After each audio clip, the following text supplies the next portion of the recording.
You just gotta keep living, man. Livin. All right, y'all, forgive the darkness, bad video quality. Working on my phone today, but I know there's some road noise and I'm gonna try to speak up, but it is 4:58 in the morning. We left the house about 3:30. We're about to exit. We are in Conecuh County. We came up here, just wanted to touch on a few things, kind of get some before thoughts on the new property. I'm gonna stop by the camp first. I gotta look at a couple different things. Try to get some more video going when I do that, but my tires wind down here as we're exiting, but it takes we're right at about an hour and a half from the house to the exit. We got another about 30 minutes to go. Usually it's a sub 2 hour drive, right under it somewhere in there. But a couple forethoughts. We start talking about, what we're going to be looking at today. This property just had all the roads redone, so that's good. Maybe not as much bush hogging here in the next few weeks, but guys, it is August 10th. Man, most people here in the South aren't even thinking about hunting season yet, but I'm going to tell y'all that's where it's going to make the difference, is getting ahead. When you start talking about what you want to plant, whether it be, your traditional wheats, oats. Not a big fan of rye. Some cereal rye sometimes if you need some green. Cool, but wheats, oats. I like to throw, obviously, some clover, brassicas, things like that in there. And you really got to start looking at weather. A lot of people last year, I had my seed in the ground September 22nd, had germination on the 24th. Had some rain after it. I watched the weather. Went and got seed, ran up here one day. It's my old lease. Got it in the ground. It rained that evening and a few days to come.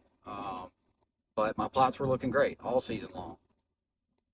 And that's some things we gotta be looking at beginning of August. Obviously, no, I will not put seed in the ground until September, most likely the third week of September at the earliest. But you never know what can happen. Yeah, it's hot as all get out down here all the time. But man, if you get a cool, few days of a cold front, you can get some seed thrown in the ground and some rain right behind it, which usually comes with a front. Deer on the side of the road right there. So see they out eating 73 degrees. But man, if you can get that seed out and in the ground and let it be followed with rain almost immediately, it's going to germinate. And then, people are sitting there opening week of bow season, throwing seed in the ground. Number one, just then introducing a new food source. Number two, man, you should be in the woods. That's when, low pressure should definitely be a factor opening week of bow season. Yeah, there's still some browse, some different things to eat, but you got to remember they've been eating on that all summer long. Greenbrier, different things like that. Yeah, it's going to continue to produce forage for the deer, but I guarantee you start throwing some wheats and oats and maybe some early sprouting brassicas. The earliest you're going to get, 45 days, something like that.